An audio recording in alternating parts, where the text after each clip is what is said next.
de nós. Proclamação do Evangelho de Jesus Cristo segundo Marcos. Glória a Glória a vós, vós, Senhor.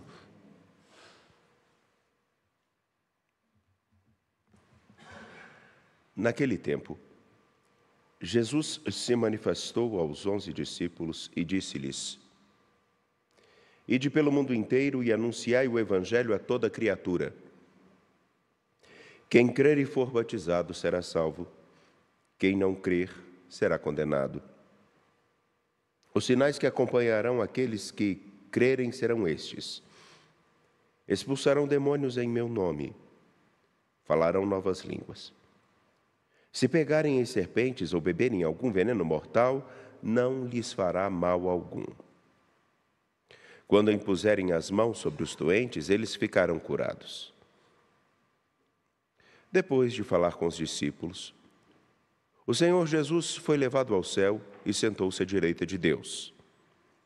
Os discípulos então saíram e pregaram por toda parte.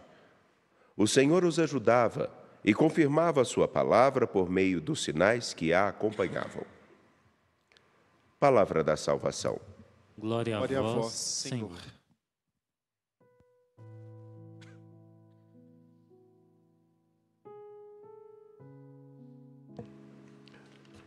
O outono é muito propício para termos muitas corizas. Podem se sentar, por favor. Afinal de contas, as rinites alérgicas, as ites todas começam a incomodar. Então, vocês vão ter que ter um pouquinho só de paciência, só um pouquinho. Caríssimos que nos acompanham pela TV Horizonte, pela Rádio América e também pelo nosso canal no YouTube, O Mãe Piedade. E também Instagram. Aqueles que estão conosco no Instagram e no YouTube, ao entrar, por favor, já deixe o seu like. Vocês que aqui estão no Santuário Basílica Nossa Senhora da Piedade, hoje usamos vermelho, porque celebramos a memória de São Marcos Evangelista, aquele que escreveu o segundo Evangelho. Para chegarmos a falar de São Marcos, eu gostaria, em primeiro lugar, de com vocês olhar para a carta de São Pedro, a carta na qual o próprio Pedro vai dizer: a igreja que está em Babilônia, eleita como vós, saúda-vos, como também Marcos, meu filho. A possibilidade de Marcos ter sido discípulo de Pedro e, portanto, o Evangelho de Marcos ser o anúncio de Pedro que Marcos teria recebido do próprio apóstolo, é muito forte. E tem um embasamento aqui nesse versículo. Mas gostaria de com vocês, não de falar do fato de Marcos ter sido aquele que escreveu o Evangelho baseado no que Pedro teria dito. O que gostaria com vocês de lançar as bases é o fato de que Marcos e todos os primeiros discípulos anunciaram uma coisa que receberam de alguém. Eles anunciaram algo que não lhes pertencia. Não era deles, da cabeça deles. Quando escutamos no versículo 5b do capítulo 5 da primeira carta de São Pedro, a seguinte explicação, a seguinte indicação: revesti-vos todos de humildade no relacionamento mútuo, porque Deus resiste aos soberbos, mas dá a sua graça aos humildes. No relacionamento mútuo, revesti-vos de humildade, porque Deus resiste aos soberbos, mas dá a sua graça aos humildes. Se pegarmos o Evangelho de Marcos, veremos um itinerário no qual os discípulos precisaram, em primeiro lugar, cultivar a humildade para conseguirem receber e aprender de nosso Senhor Jesus Cristo o que Ele apresentava. A maior dificuldade para aprender as coisas na vida não são os limites que podemos ter, como agora, por exemplo, tudo, as pessoas estão falando, tem TDAH, tem não sei o quê, tem déficit disso, tem dislexia, tem tanta coisa. Os maiores problemas não são esses. Porque isso a ciência, inclusive, consegue trabalhar e dar respostas para uma educação às pessoas que têm esses problemas. A maior dificuldade é o não querer aprender. É a falta de humildade. E Teresa de Jesus, ela tem uma máxima tão bonita sobre humildade, que já usei várias vezes, que é: humildade é caminhar na verdade. Saber simplesmente reconhecer, por exemplo, eu não sei tabuada, eu não sei conjugar verbo. É a base primeira para alguém poder aprender. Porque a partir do momento que se assume que não se sabe, das duas uma, ou se escolhe permanecer na ignorância daquele conteúdo, ou então me ensina. Alguém me ensina? Quero aprender. Mas isso não só no conhecimento da escola, mas na vida como um todo. Pensemos, dentro de nossas casas, entre nossos amigos, casais, a soberba é o maior impedimento para conseguirmos aprender com os outros. Porque não se observa bem a pessoa, não se presta atenção nas suas manias, porque todos nós as temos. Por mais bonzinhos, nós as temos. Nem que seja aquela mania terrível. Por exemplo, eu tenho um amigo que ele tem uma mania, e que é de matar. Ele tem a mania de ter que colocar uma toalhinha dentro do carro para toda hora esfregar no rosto. É nojento. Porque aquilo fica ali, aí de repente passa aquele... Imagine, aquele pano que pega poeira, aquela coisa, aí pega e vem... É uma mania. Ficou com nojo, minha filha? Preocupa não, tem coisas piores por aí. Ele é só a toalhinha. Todos nós temos nossas manias agora. Parar e perceber aquela pessoa com a humildade de quem precisa aprender a ler um livro. Cada pessoa é um livro, com nuances diferentes. A falta de humildade faz com que todos nós, pela soberba, queiramos que os outros sejam exatamente como nós pensamos. Queiramos que comportem-se como nós achamos que deveriam se comportar. E daí então, obviamente, já se rompe a possibilidade de um diálogo e de uma aproximação. Os discípulos tiveram que passar por um processo de crescimento. O próprio João Marcos teve que passar por um processo de crescimento, no qual ele percebesse que, para seguir Jesus Cristo, era preciso ter humildade. Olhar para si. E ver que os maiores empecilhos para o anúncio do Evangelho, para fazer com que nosso Senhor fosse conhecido, não eram as pessoas quererem ou não conhecer a Jesus Cristo, era uma única coisa: que nós somos levados a nos achar tão bons e tão perfeitos que nada temos a melhorar e corrigir. Como acreditar em alguém que diz: Deus vos ama, mas lhes aponta uma arma?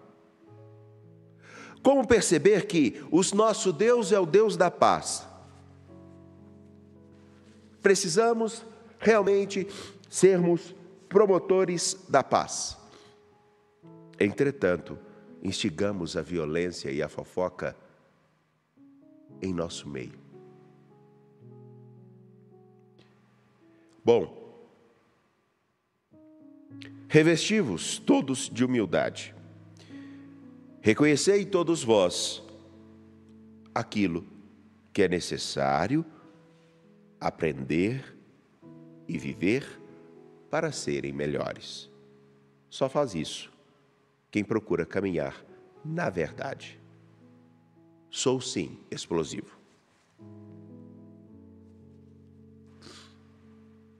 sou sim gozador. Mas cabe a todo momento e a qualquer hora e com qualquer pessoa essas atitudes? É só o exemplo que quero dar. Porque a partir do momento que entendemos que não somos perfeitos, que todos nós temos nossas arestas, já é um bom passo para começarmos a melhorar. Agora, é claro, aqui parece que estou falando somente do ponto de vista da pessoa olhar para si. Não. É porque no tempo presente, quando nós escutamos esse anúncio, na verdade, esse imperativo de Jesus, de irmos pelo mundo anunciando o Evangelho a toda criatura, nós encontramos grandes empecilhos. Alguns deles que eu tenho certeza que todos nós aqui já pensamos. Ora, ir pelo mundo e anunciar o Evangelho, mas eu não sou tão bom. Outros vão dizer assim, fulano, com a Bíblia debaixo do braço, ou então fazendo isso na igreja, fulano.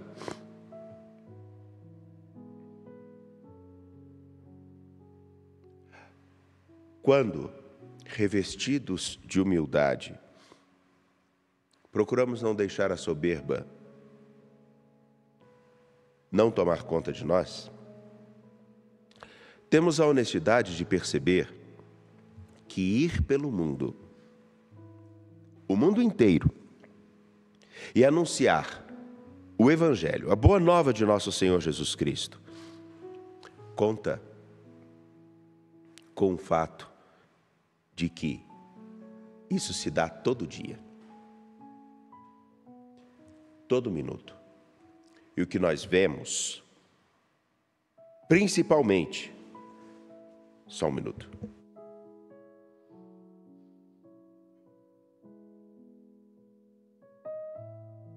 A todo minuto, em todos os lugares, é que nós temos pessoas que assumiram anunciar o Evangelho como uma profissão.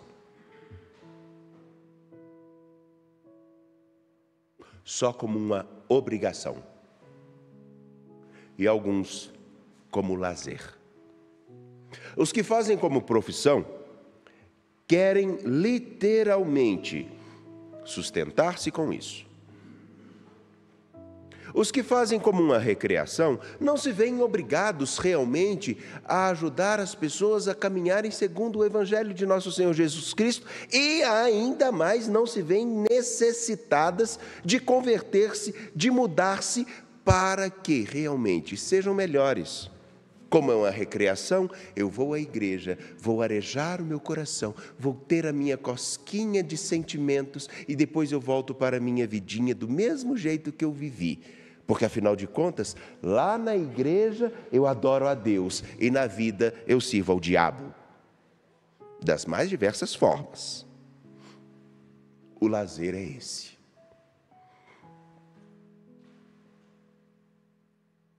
Me permitam. Quando Jesus diz, ide pelo mundo e anunciai o Evangelho a toda criatura, quem crer e for batizado será salvo, quem não crer será condenado. Ele está dizendo uma coisa muito simples. Porque vocês já aprenderam de mim o que eu vos ensinei? Porque vocês querem que os outros também conheçam o meu amor? Façam isso a todo tempo. Como a todo tempo eu vou ser pai. Eu não tenho um momento em que eu sou pai e eu não sou. Eu sou pai a todo tempo. Mãe, filho. Eu posso estar na Conchinchina, eu sou filho. Se acontece algo com meus pais, a responsabilidade é minha. Claro, não só do ponto de vista legal. Quando é uma profissão, nós temos o nosso lazer, portanto podemos chutar o balde. Quantas pessoas não esperam suas férias para poder fazer tudo o que não podem fazer no modo ordinário? quando é lazer, eu não tenho obrigação. É só para me satisfazer. Bom, o que isso tem a ver com o versículo que nós refletimos anteriormente? Tudo. Porque a soberba nos faz pensar que temos direitos demais e compromissos de menos. A soberba nos faz pensar que somos os detentores da verdade, de que somos a medida de todas as coisas, mas nós não somos. E aí, quem consegue acreditar em alguém que fala de amor se não ama, de humildade se é soberba, de missão se só pensa em ficar no lugar que mais lhe conforta?